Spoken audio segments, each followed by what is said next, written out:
listeners, to another episode of the BizBlend podcast where business meets heart, heart meets hustle, strategy dances with soul, and success feels aligned inside out. I'm your host, Sana, as always, and today in this episode, we are diving into a conversation that I believe kind of truly embodies what BizBlend is all about: merging business, sales, marketing, and finance with spirituality and energy alignment. And my guest today is Ash Shukla, who is a holistic business consultant and founder of Financial Chakras. Let me share a bit about Ash with all of you listeners. His journey is nothing short of inspiring. Coming to the US in 1989 with just $20 in his pocket and no English, and then rising to become an Amazon best-selling author, a sought-after speaker, and a mentor to thousands of entrepreneurs scaling to seven figures and beyond. It's more than inspiring. And listeners, Ash's approach is basically a blend of financial strategy and spiritual wisdom, two completely opposite worlds beautifully intersecting in there, helping business owners not just grow their revenue, but also align with their purpose, their energy, their financial well being. So, whether you are for the sales tactics here, or you are curious about how chakras can actually influence your business success, this conversation is going to be a game changer for you. So, Ash, welcome to BizBlend, and I'm really excited. I'm really honored to have you with us. Well, I'm honored to have you, and thank you so much for having me here. I appreciate you, and I appreciate the audience who's listening. And I want to let them know that, my friends, you are made to be great, and I just love you. That was such a heartwarming beginning to this conversation, Ash. Okay, let's talk about your journey because it's a ritual in my podcast that the guest, I will ask my guests every time to share their journey because there's a story, there's a motivation behind everything they have done or they are doing. So you arrived in the US, in the States from India with just $20 in a pocket. I mean, in a completely new culture, alien culture. And then you kind of journeyed from there to build a seven-figure business, which is incredible. I mean, there are lots of ups and downs, lots of hard work, toiling, networking. I mean, so many things involved. So, can you share a moment, Ash, where you realized that just a strategy or just having that business acumen is not enough? Maybe there's something deeper involved here, which is not, in fact, related to business. Yeah. So look, let me just be clear on the journey, right? So I have had an amazing ride. Like I've had ups and my downs and all kinds of stuff, right? But I think so. To give you an understanding, what drives me, okay, what drives me. So my dad, had to. He was working at a. We lived in Gandhinagar in India, in Gujarat, right? And so my dad was making, very little money. And he was a government worker, back home, and Okay. when we were coming here, he sold everything to just to be. He had a choice, like literally, the year we got our visas is the same time he had an offering to get a bungalow in Gandhinagar for 80,000 rupees. Okay, and he had 80,000 rupees left, and that's how much the tickets were to come here to the United States. So to me, that was to me that was like everything for him, right? Because he sold everything over there. So on our journey, when we were coming here, I had made up my mind that I'm getting an opportunity to do something great, and I'm just gonna take it, basically. And so, to give you a story on that, because when we were coming here from Mumbai, you know how it works, right? Our Indian families is it's not one or two people; it's the whole herd. So Yeah. we had everybody, and and that too in 1989, and we had never been overseas, or I had never seen a plane from inside before on that time. So everybody was at the airport early in the morning. Our flight wasn't going to take off until late at night.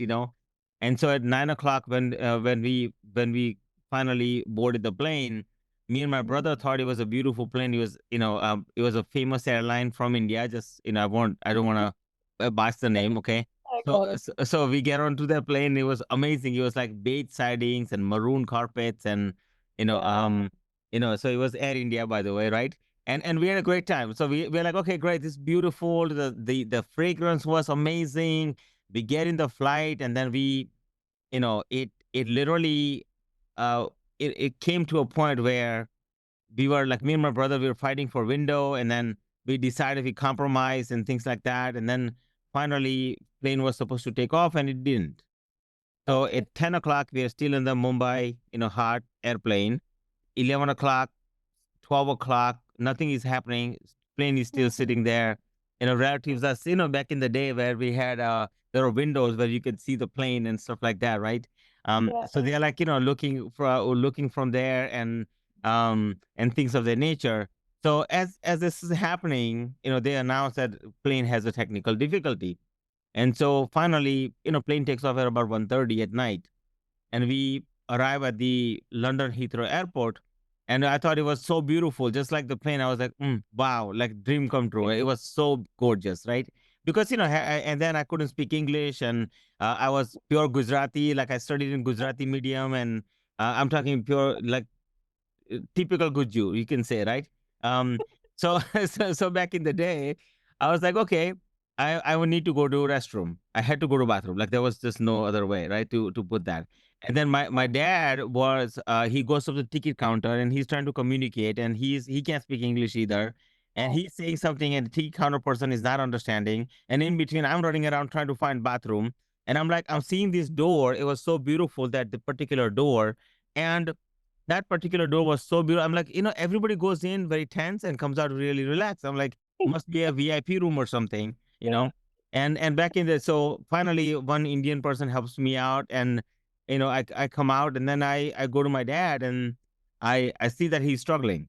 And then there's an Okay. Indian lady walks up to us, and she helps us out, and she helps us and gets and tells us that, hey, I'm helping you, and she helps us get a she first thing she told us was that we have missed our connecting flight.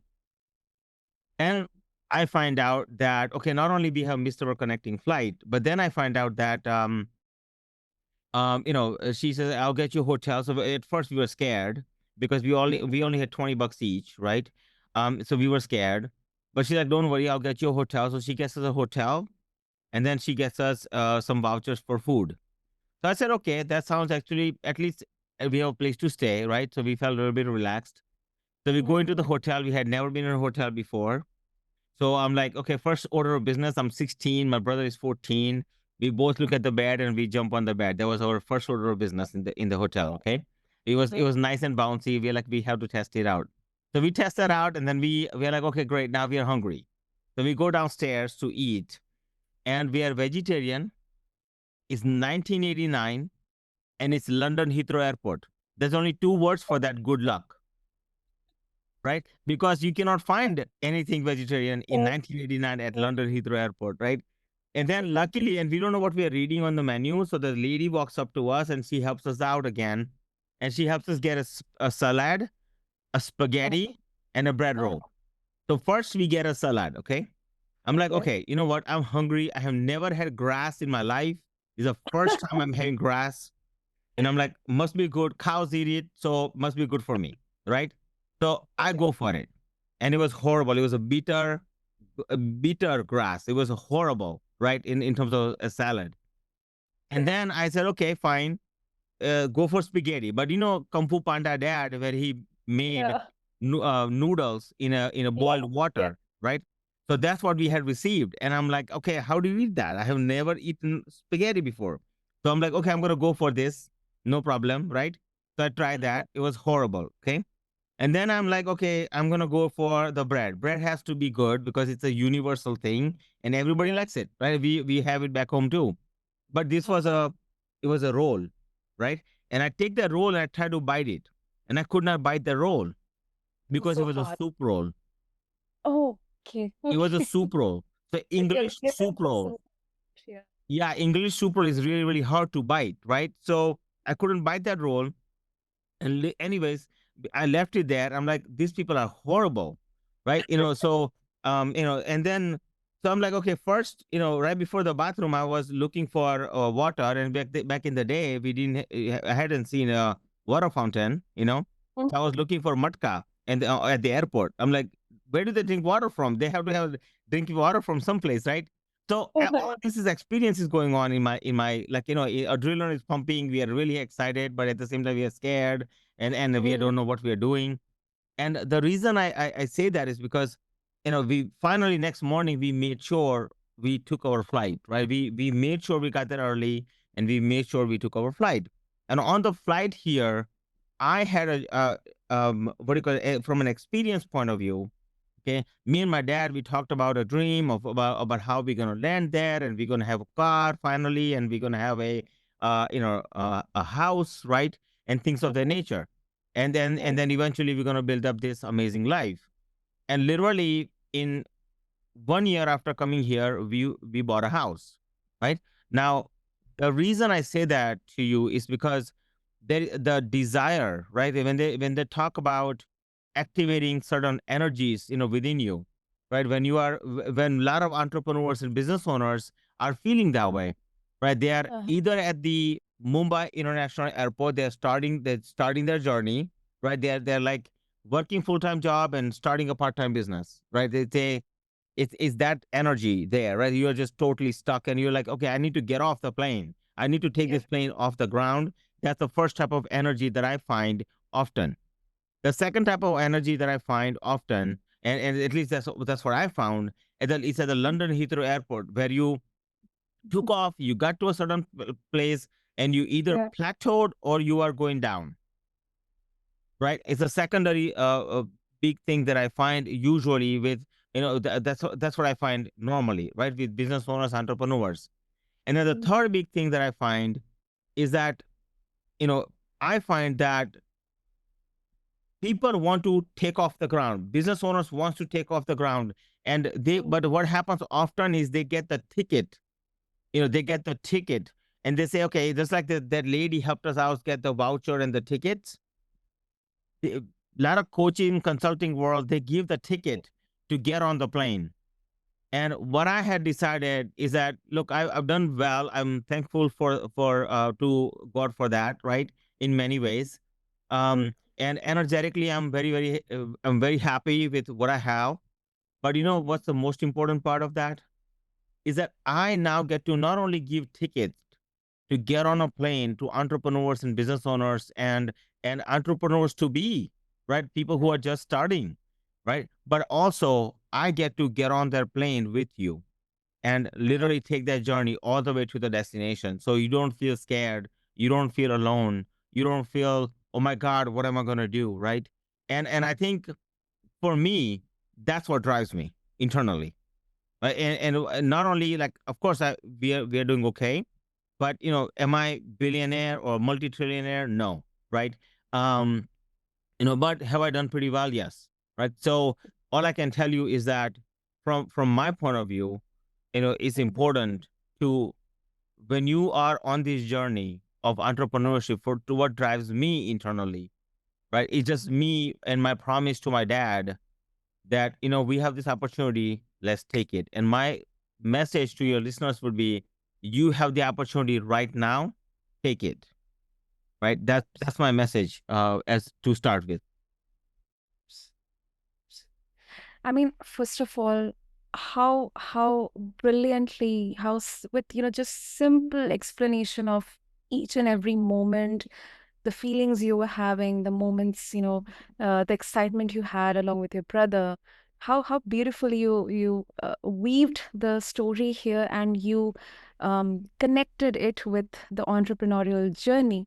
That is superb. That is really inspiring, Ash. And secondly, yes, I absolutely believe, because universally, if we talk, energetically, if we speak, then everything is happening in the moment. It's here and now.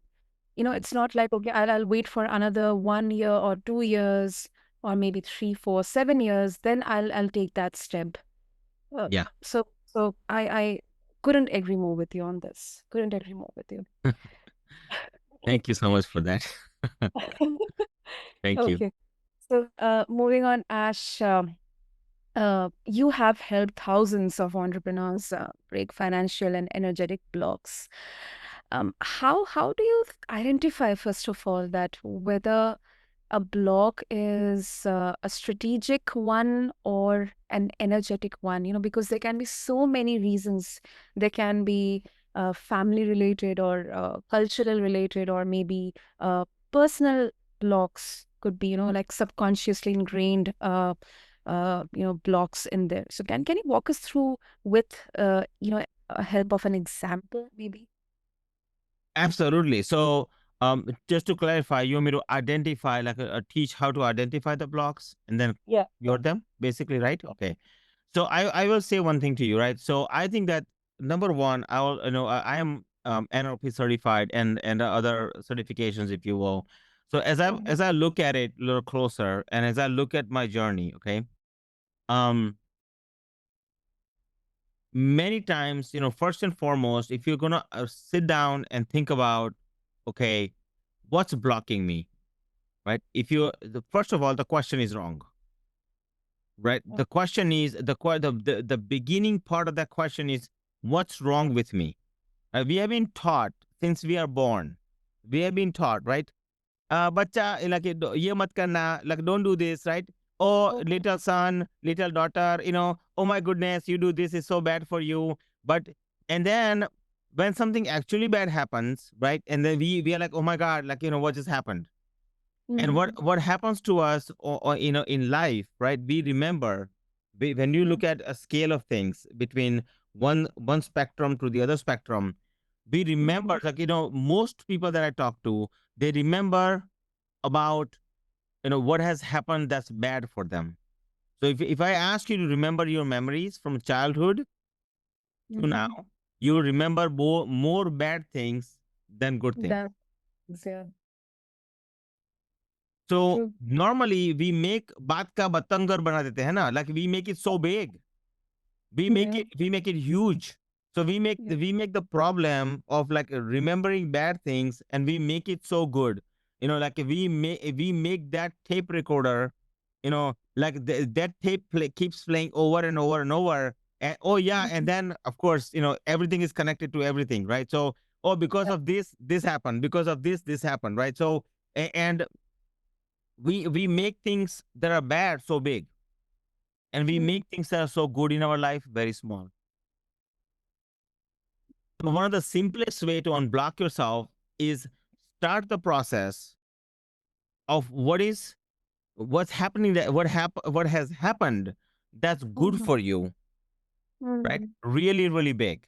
Make the happy memories really big, and make the bad memories very small. Yeah. So we need to It's change our perspective, our lens, the lens through which we are looking at. Yeah, like, complete. So exactly. So the starting point is that, right? So, but Mhm. because that's when you begin to start to understand yourself. Because until then, you are just literally creating. It's there's no sometimes there's no hurdle, but you're creating one. You're creating one. So logical people are so once you understand yourself energetically, like, you'll see some people who are totally lazy. They're not moving anywhere. They're not motivated, right? And it's the question is, are they really lazy, or they just haven't found what's motivating them? I think the second one. Exactly. So the when you see some people who are all the time, they are in the fear and anxiety mode. They come from the root chakra. So when you look at from an energetics point of view, right? First step is understanding and flipping the script. First thing. Second big thing that I find is that it's important for you to understand energetically where you're coming from. Who are you really? So ask yourself, who are you? Are you a heart-centric person? Are you a go-getter? Are you a good communicator? Are you an intelligent person? Are you a creative person? Or are Mhm. you a person who likes safety, right? Um, some people are totally opposite. Some people are risk takers, and it's Yeah. okay, right? So I think the first step is understanding who you are and accepting who you are. That is your, I call it in my world of when I do my 3-day events, I teach you how to identify a lot of things. And what I find is that people, Mhm. you think you know who you are until you go through exercises, right? But at least for the time being, you know who you are. Let's assume that you know who you are. Okay. Mhm. Once you find that, now you get to find your current flow, your financial flow that's causing this blockage or opening up the blockage, right? So now you can find your current flow, and then you get to put it into signature financial flow. In my events, I teach that, right? How do you create your signature financial flow so that when you have this, your primary energy, once you find your primary self, like where you come from, you Mhm. usually go from there to some place. It's like a ping pong ball. So your Yep. energetics are going in certain way, right? So this was happening with a client of mine. Very first time I started doing speaking, I was a financial advisor for 27 years, and I was managing about $300 million. And at one point, I decided to, dissolve everything I had, and started to move in the direction of going for speaking and training and things like that. And at that time, I was still growing the financial business. I was like at the Mumbai International Airport. I was still stuck between the two careers, if you will, and I Yeah. just wasn't so sure. But I started this journey of like, okay, I'm gonna try this speaking. So my very first speaking engagement, I go to the place. I'm going to speak. I don't know what I'm going to talk about, right? I happen to run into somebody at networking event, and they said, "Go talk to this guy. He's looking for somebody." I go talk to his name is Russell. To this day, we are very good friends, and we end up, having conversation. And then he's like, "I would love to have you," and I'm like, "Okay, no problem." So I jumped in, and back in the day, I'm like, okay, what am I going to talk about? And he wanted me to talk about business and how I built a 7-figure business, and that was my talk. And I'm like, okay, no problem. And so I go in, I do my thing, if you will, and I loved it from day one. Now in that journey, I ran into one lady. She was a pageant winner here in the Maryland area. And I was like, Yeah. okay, I didn't know that. But she's like, I'm trying to save my dad's business, and she was Greek. And she's like, I'm trying to save my dad's business, and I really need help, and I'm about to go under, and I don't know what to do, right? And she was scared. She was like at the think of that as like London Heathrow Airport, right? She was stuck. She's Yeah. like, if I don't make it from here, I don't know where to go. It's like 20 bucks in my pocket at London Heathrow Airport, right? Can't speak Yeah. English, can't eat food, don't know what to do. So it's kind of like that. So I was like, okay, no problem. Let me just see what I can do. So I looked at her. She was a contractor, and she did government contracting with like she was a painting contractor, right? So, and as a women minority business owner, in the construction world, it's not an easy feat. Okay. Mhm. So, and she had 4 days to put money, put down for the bid, if you will, apply for the bid. So she Mhm. goes for the bid, like she's like, I don't know what to do here. So she had like 4 people. I said, who are the top contractors who win this contract, right? So first comes, once I understood where she came from, right? Then now the question is, how do I find her inner being, right? So I was talking to her. I found out some things about her, and I said, okay, based on what you're doing, here's how to align yourself. And I aligned her with the right contractors, and I said, let's apply for all these things. And at first, she was fighting that, right? Because whenever you're going through inner alignment, there's going to be a little bit of fight. You're going to have that initial knee jerk, why should I do this? And oh my God, like that attitude will come out, right?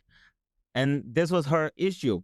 So I talked to her and I said, listen, you want to make it, we're going to do this, right? We got 4 days to make this work. Either that or you and your dad get to, drown in sorrow. Your choice, right?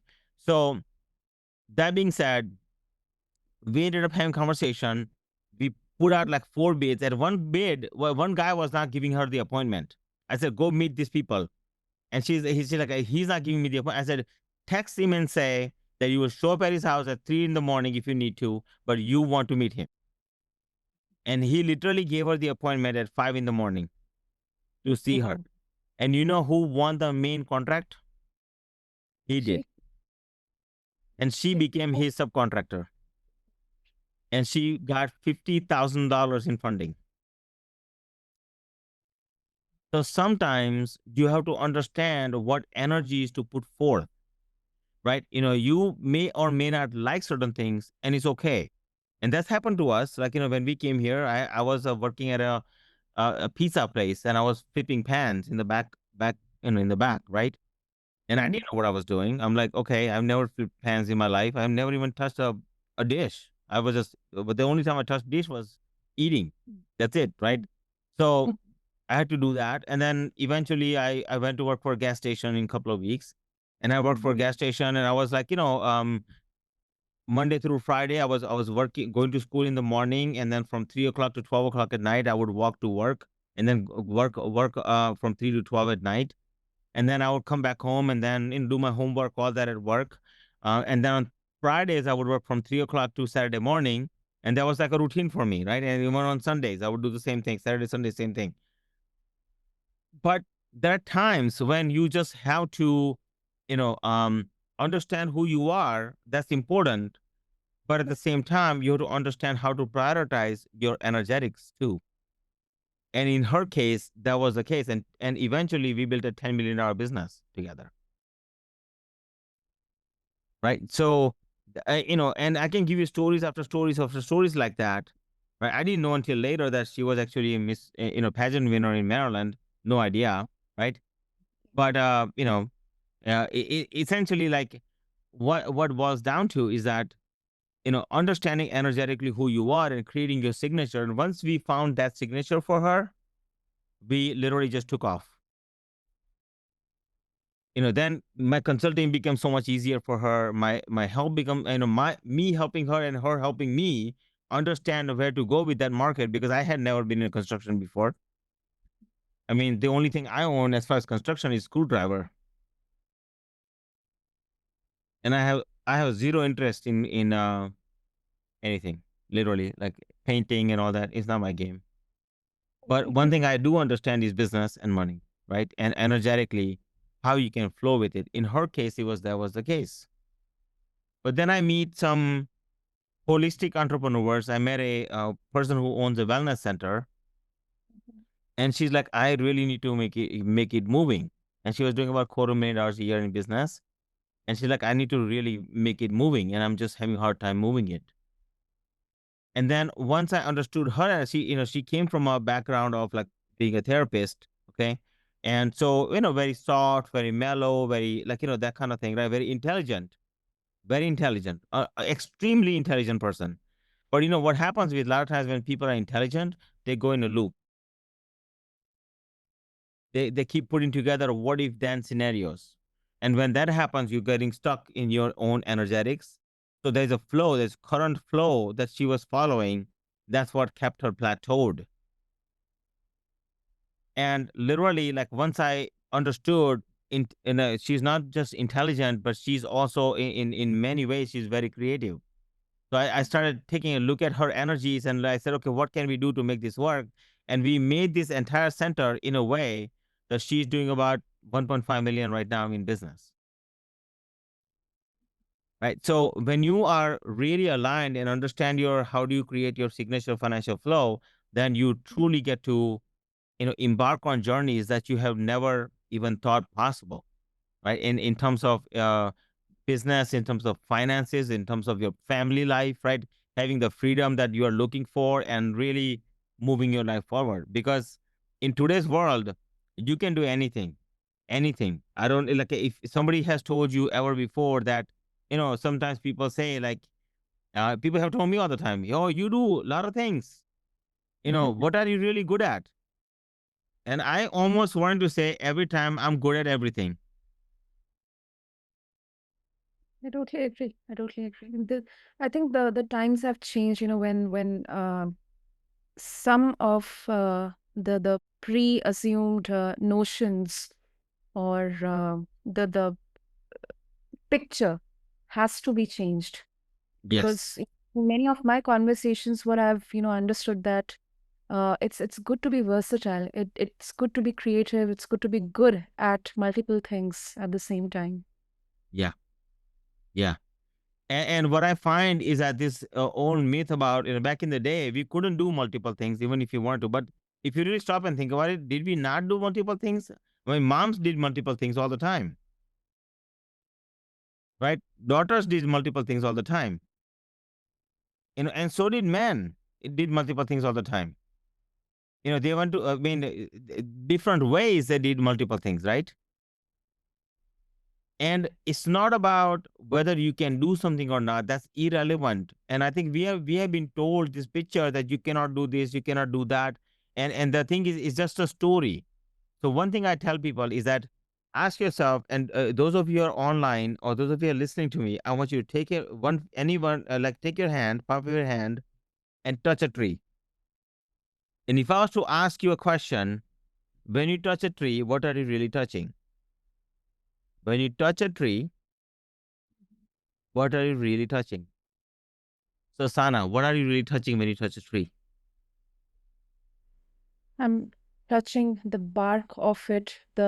I'm feeling the maturity, the uh events, the times it has seen. I'm kind of getting that energy of that tree, the caregiving energy, the nurturing energy of that tree. That's Okay. what I uh, picturize or I visually associate, whenever a tree comes to my mind.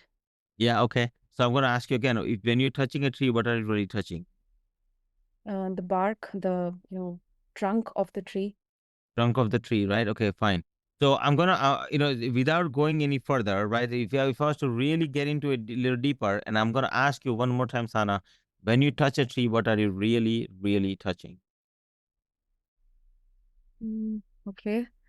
I think I'm getting that feeling of that, that hardness outside, but the softness inside of that tree.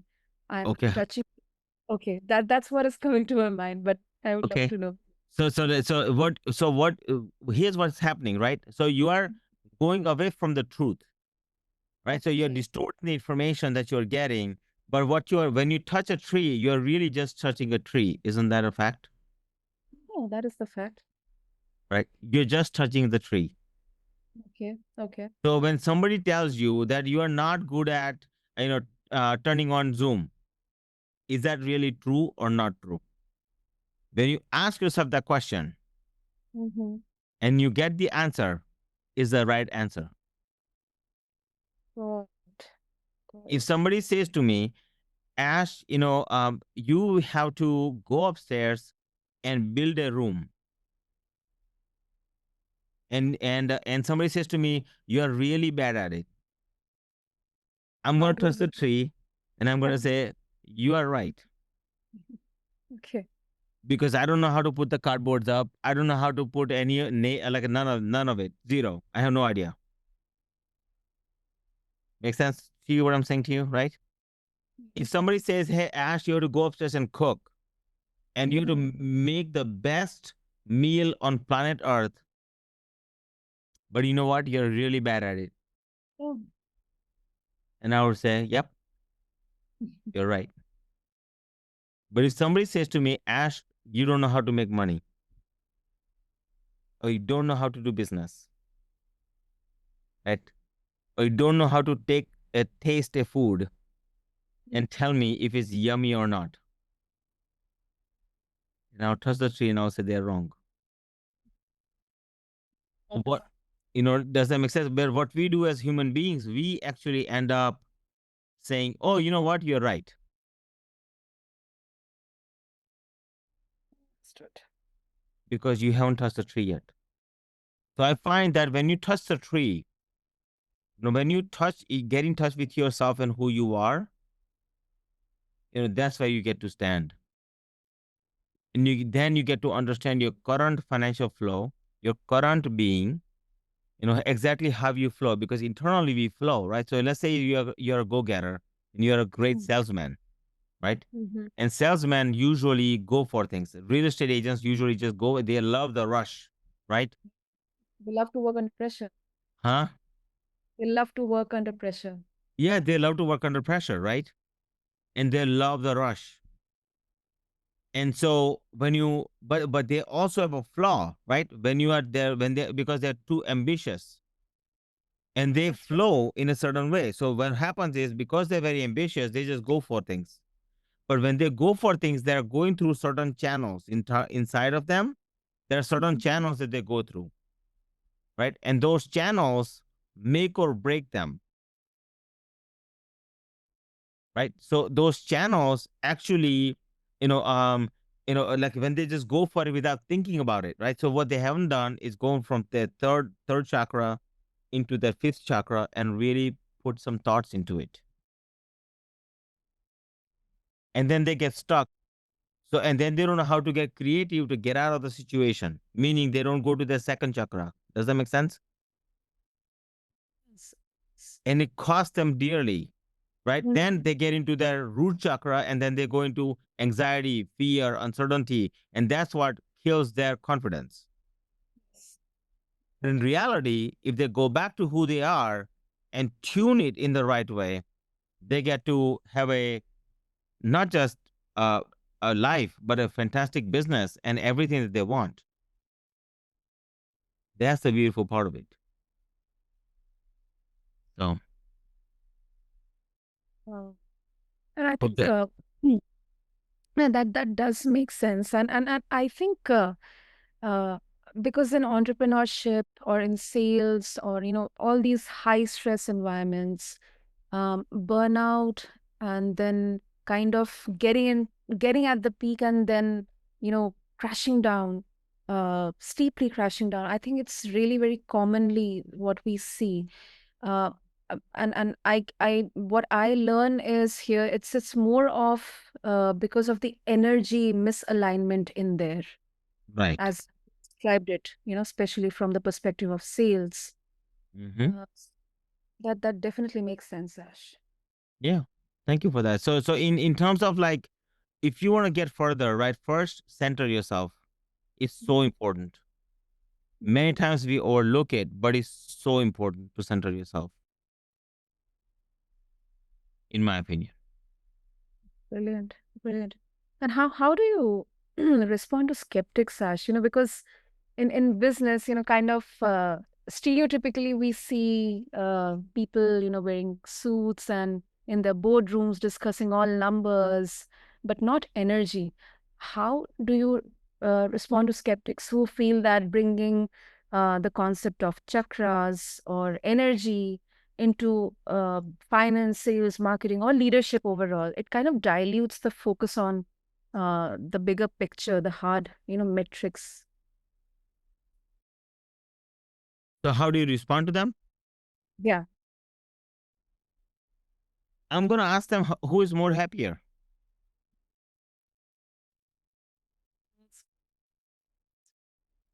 because you're gonna find that people, businesses and individuals who are truly thriving are the people who follow.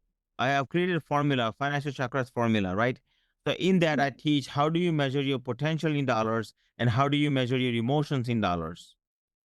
It's a mathematical formula, right? That I put together. Okay, and then once you so I and there's a particular one formula. Financial chakras is a formula. What I did was I did over 5,000 plus combinations of chakras, and I found that there's only one combination that's it's like a perfect combination of a luck. And if you go in any other order, you usually end up failing. And what I find is that the alignment is so crucial. And the people who are going after just the money, right? They are going after just the money. They are most likely, they, yes, they are accomplishing a lot of things and they're making a lot of money and all that stuff is great. Okay. Mm-hmm. But you're going to find they're coming from a certain chakra, certain inner being, right? And one of their chakra, they're what they're doing is they're putting a little poison on their main chakra that's actually guiding them. So you're taking a poison pill and literally drinking it, saying, "Oh, it's yummy," and That's you're very diluting, you're polluting your entire ocean. And then what happens is comes unhappiness, family issues, business issues, health financial issues. issues, right? All kinds of things that comes into play. And health issues, right? I mean, it affects everything, right? One, if there's 5 areas of life I believe that are important, and that's what I do in my manifestation every day, is we focus on 5 areas of life of balance in health, relationship, business, finance, and spirituality, in all 5 areas. If one of the areas is not balanced, the other areas are going to get affected for sure. So what I find is that people who are critics and they say, "Oh, yeah, spirituality talks or whatever else," and I agree to some degree. There's extreme to both sides, right?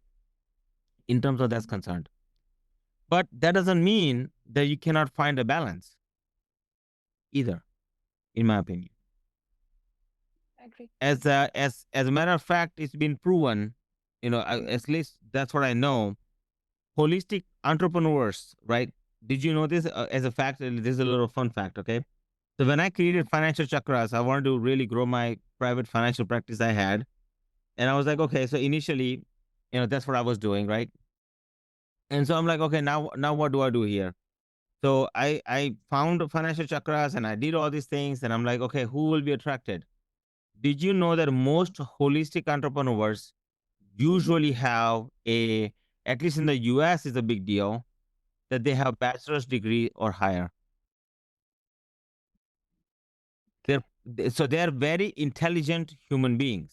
Okay, they're not what they have not done. I will tell you the flaw with a lot of people who are even intelligent people, right? Like a lot of people who are even successful, right? They feel like world will just give you everything just because you ask for it. Mm. World has everything for you already available, but at some point you have to apply other energetics within you to get to it. So with the universe, meaning God or whatever spiritual being, whatever you want to call it, right? And you, right? It's a partnership. So when a person is like they're into the business world and they feel like they are, like superior, and they're becoming all this and bag of chips. And just so you know, bag of chips are 75% empty. Okay. So they're becoming in all this and bag of chips, right? Guess what's happening? They're going away from the secondary piece. And when that happens, right, the the the the connection doesn't happen. And at some point in time, and that's why 5 areas of life are so important. Understanding your energetics is so important. Understanding, and putting together, making sure that you do find your signature financial flow is so important. And my events that I'm putting on an event in about a month or so. It's not expensive. That's not my goal. Is to really help people in the best way possible, right? So I think that is a crucial component to build out a great life and a if you will. And for those people who are in suits and all that, look, I was in suits for almost 30 years. Okay, I was in suits. I can show you my pictures, and you probably find it on my website and all that, right? You'll find my pictures on suits. I've been in suits. I understand how that works, Mhm. right? And it's feast or famine in that world. You know, kill or be killed, right? Like, and that's not the life. The question is that the lifestyle you really want? And if the answer is yes, guess what? You should go for it. But if you are listening to this and the answer is no, then it's no. It's a choice. Touch the tree. What's good for you? What's good for you? Because to me, if somebody says to me, okay, you have to work, 7 days a week, 24/7, Like, be Elon Musk. I don't want to be Elon Musk. Like, do I really want to put in 22 hours a day, 24 hours a day for XYZ number of years to build a rocket? No, I'm good. And everyone wants to be some other person. Yeah. And I love, I mean, I love Elon Musk, just so you know, okay? I love his ideology. I love his thinking. I think the guy is absolutely brilliant, okay? But what I will say is that everyone has flaws and everyone has, good things and bad things, right? Going on in their life. And just because, you find like a lot of people who are filthy rich and they have nobody to talk to. Nobody. I know a guy right now that I'm coaching, and he's like, I have all the money in the world, but I have no one to talk to.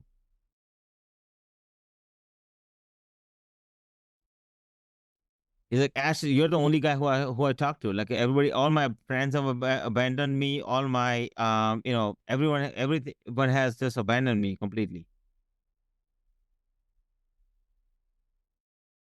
Isn't that That's crazy?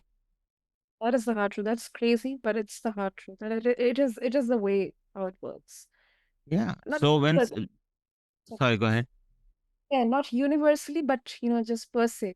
What I have seen through, I totally agree with Yeah, I mean, like when you stop and think about exactly what's happening, right? In terms of the world of like, making it big.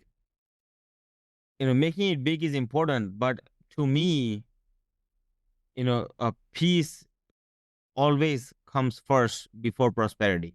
To me, so if somebody says go after flashy objects, it's just not my thing. And these concepts work universally. Like if people who have found their signature flow and people who are really understand themselves in a good way, right? A healthy way. And they put that first, you eliminate these doubts that what you're asking for, like, people who are doubting themselves because somebody else is saying something else. It may be true in their world, whatever world they live in, you. right? Maybe that is the way to go, right? If you're going to be, I don't know, a gangster, right? I mean, you know, walking certain way, talking certain way, doing certain things, it's good in their world. But if they walk up to you and say, "Hey, I think you're too spiritual," I mean, should I should I take it personally? I don't think so, right? In my world, what they're doing is bad. In their world, what I'm doing is bad. Does that make sense? And I probably won't survive. I mean, I probably will not survive in their world either. And that's just a hard fact. You know? So I think that overall, it just depends. And if somebody's telling you these things, you have to ask yourself, who are you? So, Ash, in the interest of time, before we wrap up, if our listeners would like to connect with you, what is the best way to do that? Okay, so if they want to connect with me, I'm all over, pretty much on all social media. Just look at Ash Shukla. You'll find I have two websites. Okay, one is financialchakras.com, and the second one is ashshukla.com. So they can reach me either place. They'll find me. But financialchakras.com is actually done at this point. So yeah, financialchakras.com as well. So feel free to reach me on there, and there's my calendar link on there. They can book a call if they want. I'll have all the links in the show notes. And Ash, thank you for this conversation. It's hard hitting, it's profound, yet it's really, really refreshing take, on the success and the world of business. I think it's more than just strategy. It's about alignment, purpose, energy, and knowing who we are. So thank you Yeah. so much. So can I say one last thing, Sana? I believe that what we are looking for at the end is conviction, and there's only one path to creating conviction. Only one. So you have to learn how to combine magic, logic, and science. Believe in the magic, Create your own logic and build your own scientific formula that works for you. And you'll get the conviction you're looking for, and nothing else will matter. No one else will matter. You will forget everybody else and you'll go straight to the goal. Beautiful. Well, I think I couldn't conclude this episode so beautifully. So with that, listeners, make sure to connect with Ash. I'll have all the links in the show notes. And as always, keep blending your brilliance with your being. This is BizBlend, and I'm your host, Sana, signing off. Thank you. Thank you, everyone. Love you guys.